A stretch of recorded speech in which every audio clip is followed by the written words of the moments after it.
Good morning student, ESC YouTube channel पर आपका स्वागत है। और आज हम लोग पढ़ने जा रहे हैं आवेश के मौलिक गुण। तो हम लोग कल की वीडियो में पढ़े थे कि आवेश क्या है, आवेश क्या है, आवेश कितने प्रकार के होते हैं। तो आवेश किसी पदार्थ का वह गुणधर्म होता है जिससे या विद्युतीय क्षेत्र चुंबकीय क्षेत्र उत्पन्न करता है या उसके प्रभाव का अनुभव करता है, वो क्या कहलाता है? विद्युतीय क्षेत्र कहलाता है। कौन क्षेत्र कहलाता है बाबू? विद्युतीय क्षेत्र कहलाता है। ओके, अब हम लोग आवेश के मौलिक गुण पढ़ेंगे। तो आवेश के वहाँ पढ़ने जा रहे हैं। अब वहां पर फिर बात की थी पीछे वाले में कि आवेश दो प्रकार के होते हैं, एक धन आवेश और एक आता है ऋण आवेश। ये भी क्लियर है। धन आवेश अगर किसी वस्तु में से इलेक्ट्रॉन को निकाल देते हैं तो धन आवेश जोड़ देते हैं तो ऋण आवेश। ये भी क्लियर था।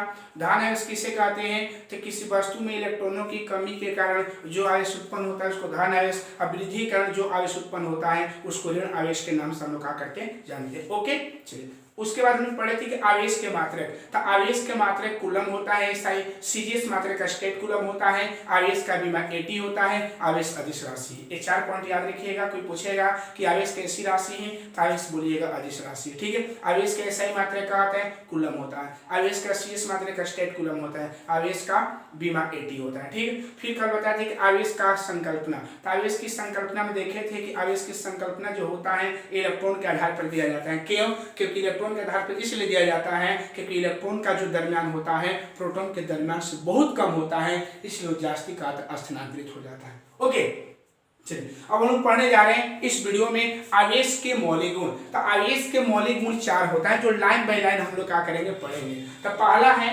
आवेश के मौलिक गुण। तो आवेश के मौलिक गुण 4 होते हैं। कितने होते हैं? 4। पहला है आवेश का क्वांटमीकरण।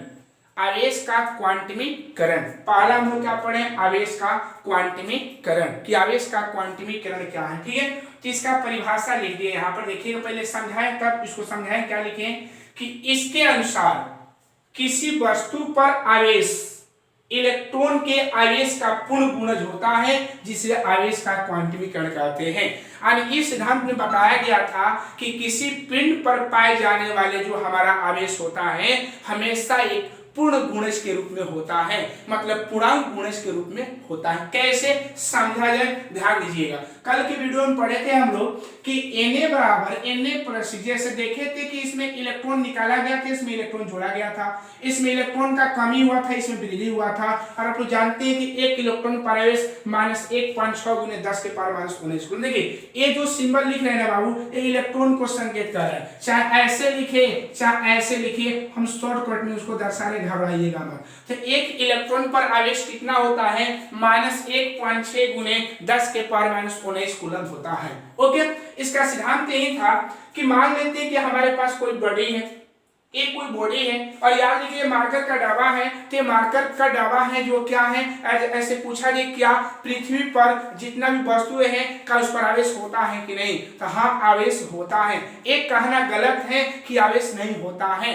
आवेश हर एक वस्तु पर होता है, बशर्ते अंतर यही होता है कि जितना इस वस्तु पर इलेक्ट्रॉन होगा उतना ही उस पर क्या होगा? प्रोटॉन होगा। जितना इस पर इलेक्ट्रॉन होगा उतना ही इस प्रकार का प्रोटॉन होगा। देखिए एक आप लोगों को प्रैक्टिकल हम बताना चाह रहे हैं, ध्यान दीजिएगा बाबू, समझिएगा। आप लोग देखिएगा, प्रैक्टिकल करके देखिएगा कि मान लेते हैं क्या है, ये हमारे पास पेन है। पेन को हम क्या कर रहे हैं? ठीक है, पेन को हम क्या किए हैं कि 1 मिनट, पेन को हम क्या किए हैं कि ऐसे टच करेंगे, है ना। यहाँ पर जब टच करेंगे तो हमारे हाथों पर जो टुकड़ा रखा गया है वो स्पर्श नहीं करेगा, क्योंकि अभी ये जो पदार्थ है ये पेन है हमारा उदासीन अवस्था में। किस अवस्था में? उदासीन में। लेकिन जैसे ही इसको हम बाल पर क्या करते हैं? रबड़ करते हैं, रगड़ते हैं, और रगड़ने के बाद हम देखते हैं कि जब इसको टच करेंगे तो यहाँ पर जितना पार्टिकल छोटे छोटे होगा वो पेनों में क्या होता है? चिपक जाता है। तो हम लोग क्या देखें कि कोई भी वस्तु पर वो उदासीन होता है, लेकिन जैसे उसको रगड़ा जाता है, रबड़ किया जाता है, तो उस कंडीशन में इस पर आवेश उत्पन्न हो जाता है। पहले इस पर आवेश नहीं था, लेकिन जैसे ही इसको घर्षण कराए तो यहाँ पर आवेश उत्पन्न हो गया। तो वही बात किया गया है कि एक कहना गलत है कि किसी भी वस्तु पर आवेश का कहना गलत है कि आवेश, हाँ आवेश होता है, बशर्ते अंतर नहीं होता है कि जितना धन आवेश होता है उतना ही उस पर ऋण आवेश हो जाता है। ओके, तो मान लेते हैं कि हमारे पास कोई पिंड है, उस वो क्या है? पहले उदासीन अवस्था में, किस अवस्था में? उदासीन। एक कंसेप्ट को समझा रहे हैं, ये आप लोग को एग्जाम में लिखने की जरूरत नहीं, खाली ये हिंदी लिखिएगा, ठीक है? तो देखिएगा, तो मान लेते हैं कोई बॉडी है, इसमें से हम 2 इलेक्ट्रॉन को जोड़े, तो जब 2 इलेक्ट्रॉन को जोड़ेंगे तो हमारा आवेश 2 ही हो जाएगा। अगर 3 इलेक्ट्रॉन को जोड़ेंगे तो आवेश 3 हो जाएगा। अगर 4 इलेक्ट्रॉन को जोड़ेंगे तो हमारा इलेक्ट्रॉन आवेश 4 ही हो जाएगा। तो हम लोग क्या देख रहे हैं कि जैसे जैसे इलेक्ट्रॉन को हम लोग क्या करते हैं, निकालते हैं, अगर 1 इलेक्ट्रॉन को जोड़ते हैं तो हमारा आवेश n ही हो जाएगा, है ना? तो जैसे जैसे हम इलेक्ट्रॉन को हम लोग क्या करते हैं, जोड़ते हैं, है ना, वैसे वैसे उसका आवेश का मान हम लोग का बढ़ते जाता है, ठीक है? लेकिन एक और बात ध्यान रखिएगा कि जैसे ही उसको जोड़ेंगे उसकी प्रकृति का हो जाएगा, ऋणात्मक हो जाएगा। तो अगर मान लिया जाए बाबू कि अगर इसमें हम n इलेक्ट्रॉन को जोड़ देते हैं, तो n इलेक्ट्रॉन को जोड़ेंगे, तो n इलेक्ट्रॉन को जैसे ही जोड़ेंगे तो हमारा आवेश का मान, आवेश बराबर माइनस एन होगा, एन जोड़ेंगे तब तक एन ए माइनस एन। उसी प्रकार ये हमारे पास एक और पिंड है, और जानते हैं कोई पिंड जो होता है फर्स्ट सिचुएशन में उदासीन अवस्था में होता है, ठीक है? जैसे ही जब उदासीन अवस्था में होगा तो उदासीन अवस्था में होने के कारण ये क्या होता है बाबू कि इलेक्ट्रॉन को यहाँ पर निकाला गया है, तो अगर 1 इलेक्ट्रॉन को निकालेंगे तब +1 ही हो जाएगा।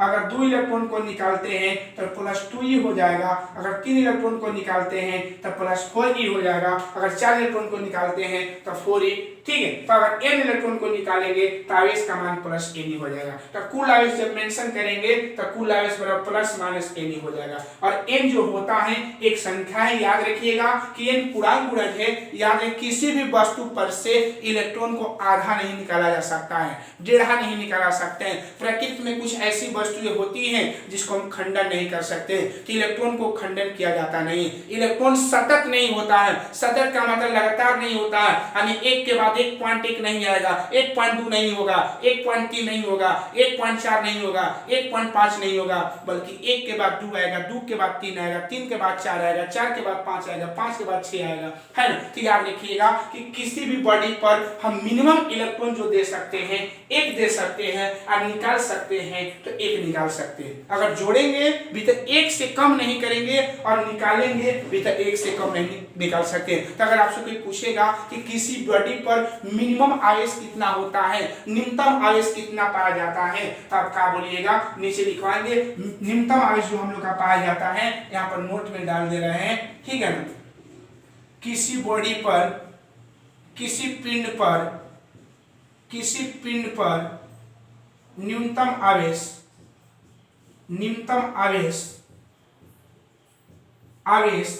की मात्रा, न्यूनतम आवेश की मात्रा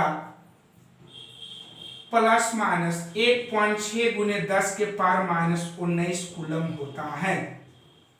एक क्वेश्चन पूछ सकता है कि किसी पिंड पर न्यूनतम आवेश की मात्रा कितना होता है, तो किसी पिंड पर न्यूनतम आवेश की मात्रा ±1.6 × 10⁻⁻19 कूलम। प्लस माइनस इसलिए लिखे हैं कि अगर मान लेते हैं किसी पिंड में से न्यूनतम आवेश अगर निकालना है तो निकालेंगे तो प्लस होगा, इसलिए +1.6 × 10⁻⁻19 कूलम बोलेंगे। और न्यूनतम आवेश अगर जोड़ा भी जाएगा तो 1 जोड़ा जाएगा, तो जोड़ेंगे तो माइनस, निकालेंगे तो प्लस, इसलिए हम बोले हैं कि किसी पिंड पर न्यूनतम आवेश की मात्रा ±1.6 × 10⁻⁻19 कूलम होता है। तब आप लोग समझ गए होंगे कि आवेश का क्वांटमीकरण क्या है। तो इसका परिभाषा मेन है, आप लोग को जब कॉपी पर मतलब सब लिखना होगा, लेकिन जब एग्जाम में लिखना होगा तो जो यहाँ पर लिखवा है उसको लिखना होगा, ठीक है? तो कोई पूछेगा कि आवेश का क्वांटमीकरण क्या होता है, तो किसी वस्तु पर आवेश इलेक्ट्रॉन के आवेश का पूर्णांक गुणज होता है, आवेश का क्वांटमीकरण कहलाता है,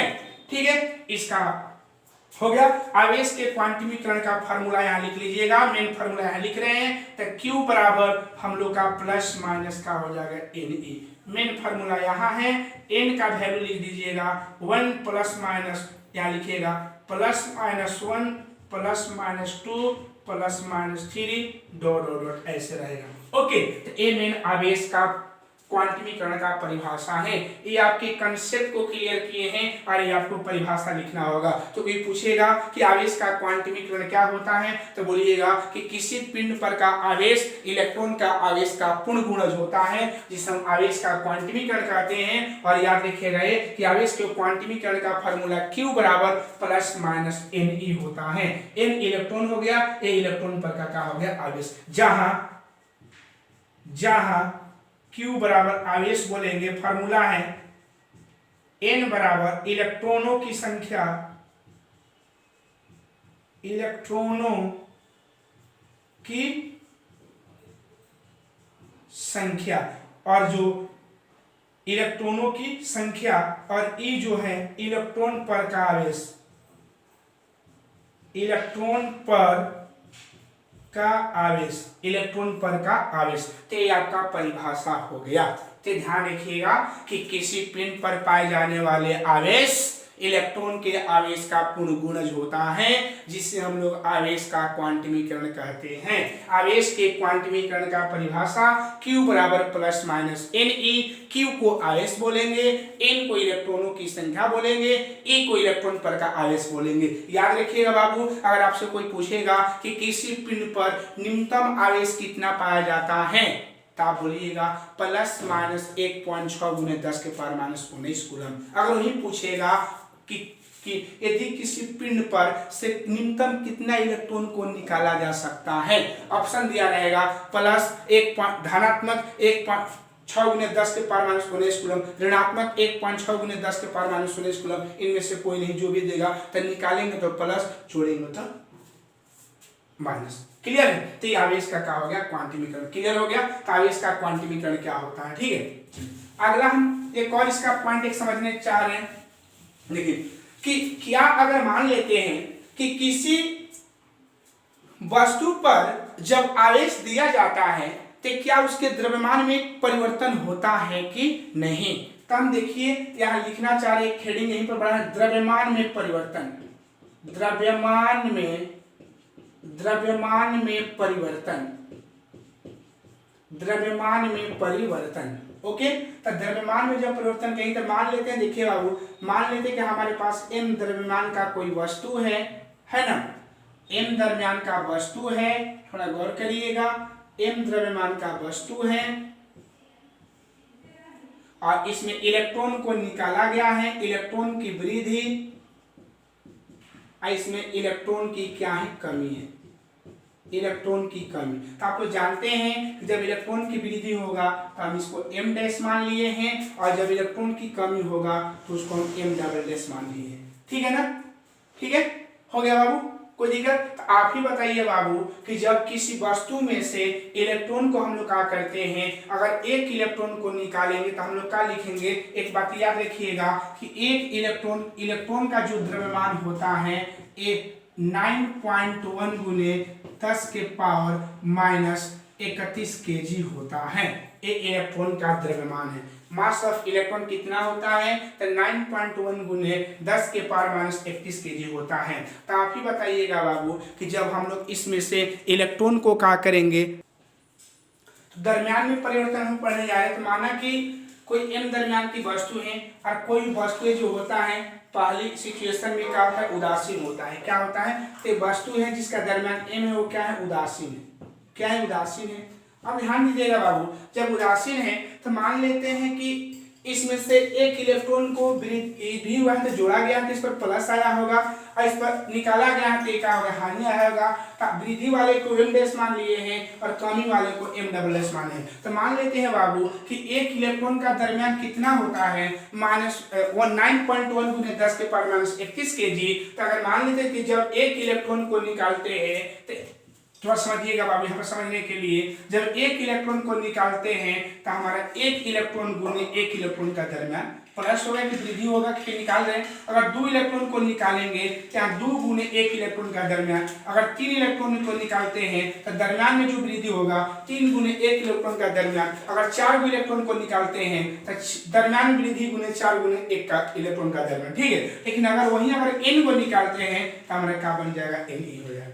n इलेक्ट्रॉन को निकालेंगे तो उसमें क्या होगा, n इलेक्ट्रॉन को निकालेंगे, कमी होगा, जोड़ेंगे, वृद्धि होगा। तो अगर मान लेते हैं कि इसमें n इलेक्ट्रॉन को हम लोग जोड़ दे रहे हैं तो दरम्यान में वृद्धि n गुने 1 इलेक्ट्रॉन का दरम्यान। अगर निकालेंगे तो दरम्यान में जो कमी हो जाएगा, दरम्यान में जो कमी हो जाएगा वो कितना हो जाएगा, n गुने 1 इलेक्ट्रॉन का क्या बन जाएगा, दरम्यान। तो दरम्यान में अंतर हो जाएगा प्लस माइनस स्थानांतरित इलेक्ट्रॉन के दरम्यान गुने 1 इलेक्ट्रॉन का, स्थानांतरित इलेक्ट्रॉनों की संख्या गुने 1 इलेक्ट्रॉन का दरम्यान। देखिए स्थानांतरित वर्ड एक ऐसा वर्ड होता है कि स्थानांतरित का मतलब ये होता है कि किसी पिंड में से इलेक्ट्रॉन को निकाल भी सकते हैं और जोड़ भी सकते हैं। ठीक है, तो ही बोला गया है कि दरमियान में जो अंतर हो जाएगा तो प्लस माइनस स्थानांतरित इलेक्ट्रॉनों की संख्या, ये इलेक्ट्रॉन का सिंबल है, ध्यान रखिए किसका सिंबल है, इलेक्ट्रॉन का। जो हम हिंदी में इलेक्ट्रॉन लिखते हैं उसको हम हटाकर ऐसा लिख रहे हैं, आप हिंदी में लिख सकते हैं इलेक्ट्रॉनों की संख्या। ठीक है, तो स्थानांतरित इलेक्ट्रॉनों की संख्या गुने एक इलेक्ट्रॉन का दरमियान, तो स्थानांतरित इलेक्ट्रॉनों की संख्या में n मान लिए, दरमियान इलेक्ट्रॉन को m मान लिए,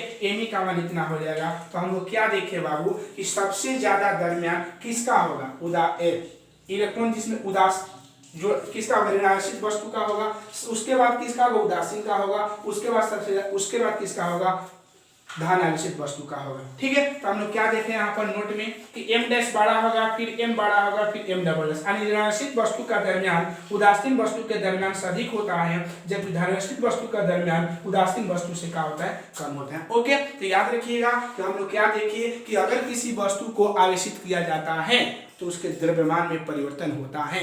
ये 2018 के क्वेश्चन में पूछ दिया था ऑब्जेक्टिव में कि यदि किसी वस्तु के दरमियान वस्तु को आवेश दिया जाता है तो उसके दरमियान में क्या होता है, वृद्धि, कमी, परिवर्तन, इनमें से कोई नहीं। तो यहाँ क्या होगा, परिवर्तन होता है। अब बात रहा कि सर कमी क्यों नहीं बोलेंगे, वृद्धि क्यों नहीं बोलेंगे, तब अब खाली आवेश दिया गया है ना, तो आवेश दिया गया तो आवेश के बारे में तो नहीं ना बोले कि धन आवेश की ऋणावेश।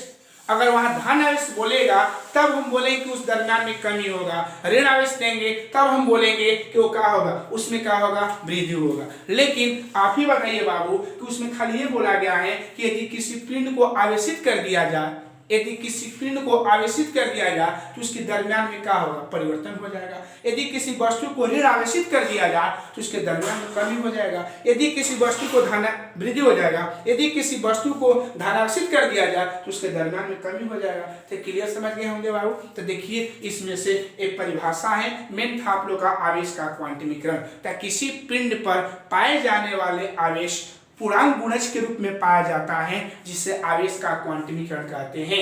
आवेश के क्वांटमीकरण का फार्मूला Q बराबर प्लस माइनस Ne। क्लियर है। दूसरा बात उसमें नोट लिखवाए होंगे कि ये कोई पूछेगा आपसे कि किसी पिंड पर से हम लोग कितना इलेक्ट्रॉन को निकाल सकते हैं या जोड़ सकते हैं, तो निकालेंगे तो एक ही, जोड़ेंगे तो एक ही, एक से अब कम नहीं निकाल सकते हैं, आधा नहीं निकाल सकते क्योंकि इलेक्ट्रॉन सतत नहीं होता है, इसीलिए 1/2 का मतलब 0.5 हुआ, जो कि नहीं है पॉसिबल है। ठीक है, कुछ ऐसा हो जैसे मान लेते भैंस और भैंसिया के बच्चा ना हो, क्या उसको हम 1.5 बोलेंगे, नहीं ना बोलेंगे, क्योंकि उसको गिनती 2 ही गो में गिना जाएगा, चाहे भैंस बड़ा हो चाहे छोटा हो, उसका गिनती नंबर में ही किया जाता है, उसको हम खंडन नहीं किया जा सकता है। ठीक उसी के अकॉर्डिंग इलेक्ट्रॉन को भी खंडन किया जा नहीं सकता है। ओके, तो वही ध्यान रखिएगा कि यदि किसी वस्तु को आवेशित किया जाता है तो उसके दरमियान में परिवर्तन होता है। आवेशित में कैसा, धनावेशित करेंगे कमी होगा, ऋणावेशित करेंगे वृद्धि होगा। क्लियर है। ओके, चलिए एक और बात, जब कोई वस्तु से इलेक्ट्रॉन को निकाल दिया जाता है तो उसका दरमियान घट जाता है, अगर जोड़ दिया जाता है तो बढ़ जाता है। अगर आपसे क्वेश्चन पूछेगा कि ऋणावेशित वस्तु का दरमियान उदासीन वस्तु के दरमियान से क्या होता है, अधिक होता है, धनावेशित वस्तु का दरमियान उदासीन वस्तु के दरमियान से क्या होता है, कम होता है। क्लियर है। चलिए अब एक मेन पॉइंट ऑफ पढ़ने जा रहे हैं, दूसरा सिद्धांत किसका पढ़ने जा रहे हैं, गुण पढ़ने जा रहे हैं, आवेश संरक्षण का सिद्धांत। आवेश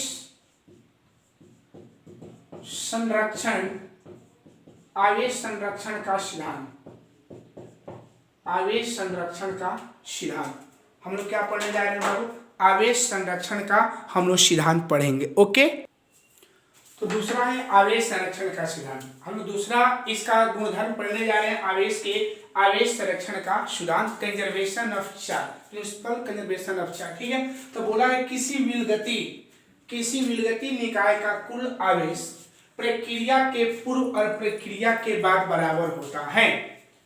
किसी विलगती निकाय का कुल आवेश प्रक्रिया के पूर्व और प्रक्रिया के बाद बराबर होता है, अर्थात संरक्षित रहता है, जिससे आवेश संरक्षण का सिद्धांत कहते हैं। इस सिद्धांत के अनुसार न तो आवेश का निर्माण कर सकते हैं और न ही विनाश कर सकते हैं, बल्कि इसका स्थानांतरण एक बॉडी से दूसरे बॉडी में कर सकते हैं।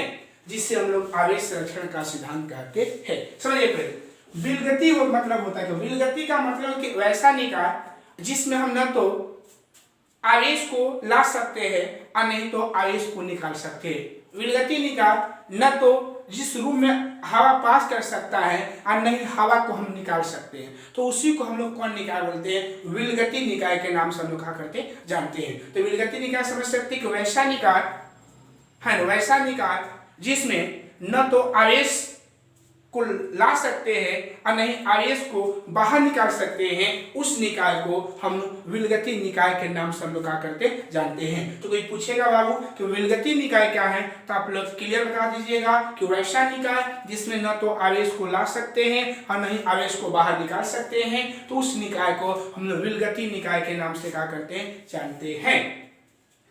ठीक है, तो वही बोले कि आवेश संरक्षण का सिद्धांत कहता है कि किसी विलगति निकाय का कुल आवेश प्रक्रिया के पूर्व और प्रक्रिया के बाद, मान लेते कोई प्रक्रिया हुआ है और उस प्रक्रिया के पूर्व और प्रक्रिया के बाद भी उसके आवेश का मान क्या है? समान रहेगा, तो हम बोलेंगे कि आवेश संरक्षित है, मतलब आवेश का उसमें हरान सा कमी नहीं, वृद्धि और कमी नहीं हुआ है। इस सिद्धांत के अनुसार न तो हम आवेश का निर्माण कर सकते हैं और न ही विनाश कर सकते हैं। हाँ, एक काम कर सकते हैं कि इसको एक बॉडी से दूसरे बॉडी में रूपांतरित या स्थानांतरित कर सकते हैं। ओके, तो देखिए प्रक्रिया के पूर्व कुल आवेश बराबर प्रक्रिया के बाद कुल आवेश। सिग्मा मतलब जोड़ होता है, Q मतलब आवेश, I का मतलब हुआ इनिशियल, इनिशियल मतलब प्रारंभिक, इनिशियल मतलब प्रारंभिक मतलब पूर्व जो होगा, बराबर एक मतलब फाइनल, फाइनल मतलब अंतिम, यानी जो प्रक्रिया के पूर्व होगा उन सब आवेश को जोड़ देंगे और प्रक्रिया के बाद कुल आवेश होगा उन सब को जोड़ देंगे और जोड़कर देखेंगे कि दोनों का मान बराबर आया है कि नहीं। अगर बराबर आएगा तो बोलेंगे कि आवेश संरक्षण के सिद्धांत का पालन किया है, अगर बराबर नहीं आया है तो हम बोलेंगे कि आवेश संरक्षण का सिद्धांत का पालन नहीं किया है। क्लियर है? जैसे एग्जांपल दिए हैं कि Na+Cl NaCl, ठीक है। तो प्रक्रिया के पूर्व रिएक्शन चेन इधर जो प्रक्रिया के पूर्व, तो प्रक्रिया के पूर्व कुल आवेश, तो सोडियम पर एगो प्लस है तो +1, क्लोरीन पर एगो माइनस है तो -1, हल किए 0 आ गया। प्रक्रिया के बाद कुल आवेश, तो प्रक्रिया के बाद बताए हैं आप लोग केमिस्ट्री में कि इस पर अगर कुछ चार्ज नहीं शो करेगा तो उसको मानेंगे 0। तो प्रक्रिया के पूर्व कुल आवेश बराबर प्रक्रिया के बाद कुल आवेश यानी 0 बराबर का होगा 0। अर्थात हम लोग क्या बोल सकते हैं कि यह आवेश संरक्षण के सिद्धांत का पालन करता है, क्योंकि इसमें प्रक्रिया के पूर्व और प्रक्रिया के बाद कुल आवेश क्या है? समान है। तो हम लोग क्या देखें, पहले Na+Cl था, दोनों कंबाइन होकर एक में मिलकर 0 कर दिया और उसका स्थानांतरण हुआ है ना बाबू, एक बॉडी से दूसरे बॉडी में स्थानांतरण हुआ है ना। चलिए एक और एग्जांपल समझिएगा, एक और एग्जांपल है 92 यूरेनियम 238 नाभिका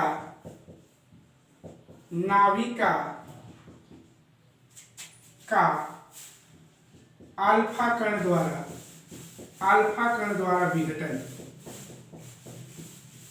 विखंडन है, ठीक है। तो यूरेनियम 92 नाभिक का अल्फा कण द्वारा विखंडन करा रहे, ठीक है। तो आप लोगों को नाभिक के में पढ़ा दिए हैं कि 92 के कौन कण का अल्फा कण, तो अल्फा कण यहाँ है, अल्फा कण बताए हैं कि जब किसी नाभिक पर अल्फा कणों का विखंडन कराया जाता है तो उसकी परमाणु संख्या में 2 की कमी हो जाता है, दरमियान संख्या में 4 की कमी हो जाता है। अल्फा कण बाबू, तो अल्फा कण किसको बोलते हैं? तो अल्फा कण हम लोग हीलियम को बोलते हैं। किसको बोलते हैं? 2 और 4, ठीक है। अल्फा कण हीलियम को बोलते हैं, ठीक है। तो देखिएगा, तो हम लोग क्या लिखेंगे कि प्रक्रिया के पूर्व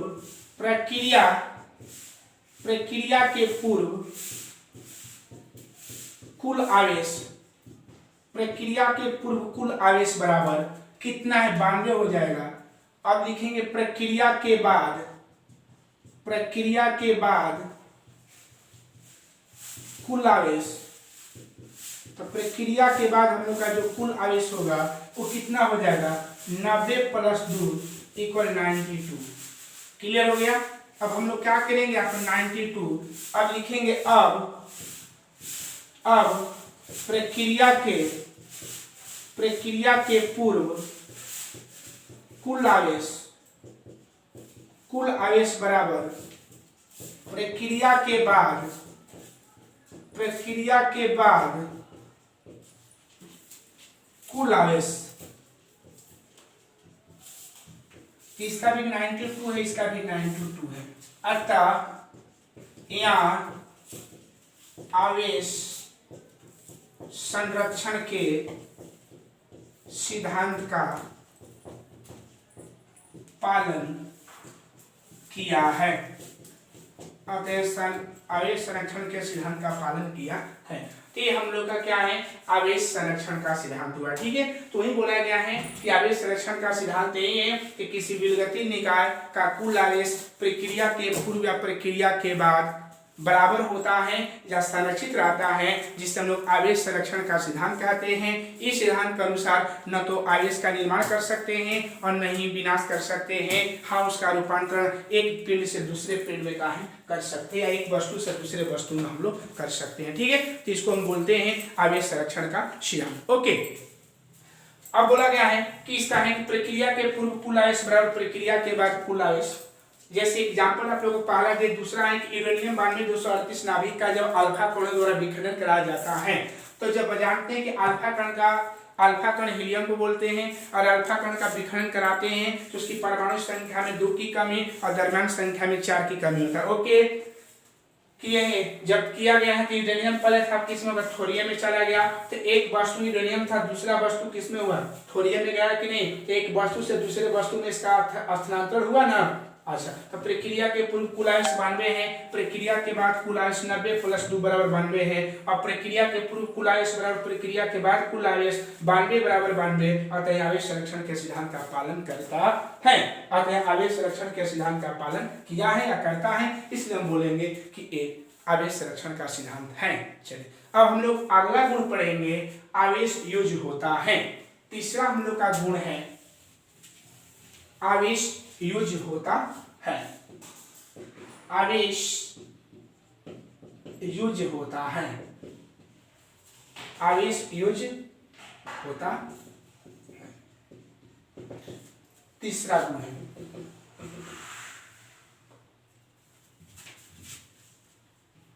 चूंकि आवेश अदिश राशि है, आवेश अदिश राशि है, आवेश अदिश राशि है, इसलिए किसी पिंड पर पाए जाने वाले आवेश, इसलिए किसी पिंड पर पाए जाने वाले आवेश को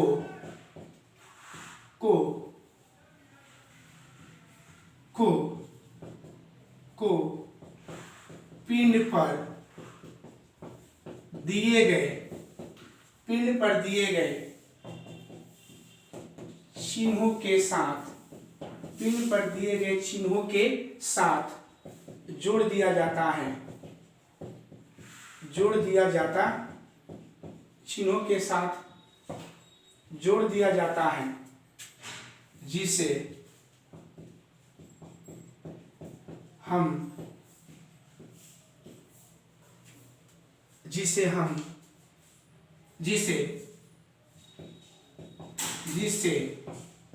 प्राप्त कुल आवेश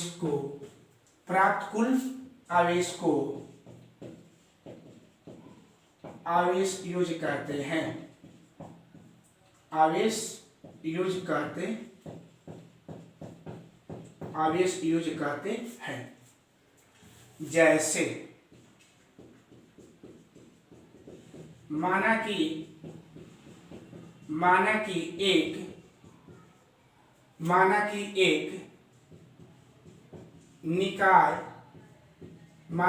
निकाय है जिस पर आवेश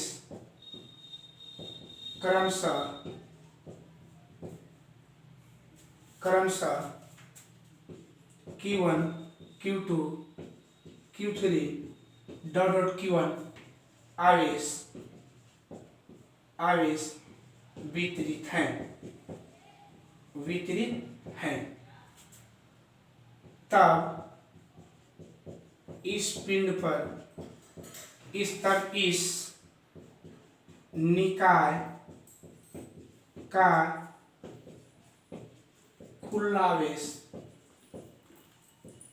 Q हो तो Q बराबर Q1 plus Q2 plus Q3 plus dot dot का Qn हो जाएगा। यानी आवेश सोच का मतलब यही होता है कि अगर किसी पिंड पर हम लोग का जितना आवेश पाया जाएगा उन सभी आवेशों को उसके चिन्हों के साथ हम लोग आकर जोड़ देते हैं, जितना हम लोग का आवेश प्राप्त होगा वही उस पिंड का आवेश सोच कहलाता है। ओके, इसमें कोई ज्यादा थ्योरी नहीं है और समझने लायक उतना नहीं है, आप समझिएगा। ठीक है, चलिए जैसे मान लेते हैं कि निकाय है हमारा, एगो पर आवेश हम लोग का 3Q, एगो प्लस 5Q और एगो पर प्लस 6Q और एगो पर प्लस -4Q है। तो बोला गया कि इस विलगती निकाय का कुल आवेश क्या है। इस निकाय का कुल आवेश ज्ञात करें, कुल आवेश ज्ञात करें। ठीक है, तो जैसे मानते हैं कुल आवेश, तो मान लेते हैं कुल आवेश बराबर हम लोग पढ़े Q1 plus Q2 plus Q3 plus Q4, क्योंकि 4 गो है इसको Q मान लिए कि बड़ा Q मान ले रहे हैं क्योंकि छोटा Q दिया है। तो -3Q प्लस 6Q किसी को मान सकते हैं प्लस 5Q -4Q